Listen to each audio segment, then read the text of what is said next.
આ છે સુરેન્દ્રનગર જિલ્લાની સમસ્યા, જેનો કોઈ ઉકેલ જ નથી તેવા દ્રશ્યો વર્ષથી જોવા મળી રહ્યા છે।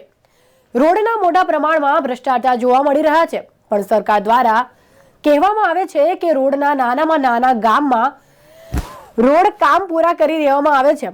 મૂડી તાલુકાના અનેક ગામોમાં રસ્તાની સમસ્યા સતાવી રહી છે, ત્યારે મૂળિયા નાણદી આબેડી કરશનગઢ ગ્રામ પર ત્યારે આ ગામ લોકોને સરા ગામે ખરીદી કરવા માટે આવવું પડે છે અને કોઈ દર્દને પણ સારવાર માટે હોસ્પિટલે સરા ગામે આવે છે।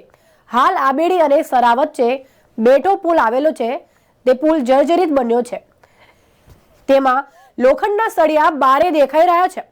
એક બાજુમાં બેઠો પુલમાં મોટા પ્રમાણમાં ખાડાઓ પડી ગયા છે, અનેક વખત વાહન ચાલકોને અકસ્માતનો ભોગ બનવું પડે છે, ત્યારે તંત્ર દ્વારા યોગ્ય કાર્યવાહી પણ કરાય છે તેવી સ્થાનિકો અને વાહન ચાલકોને માંગ કરી રહ્યા છે।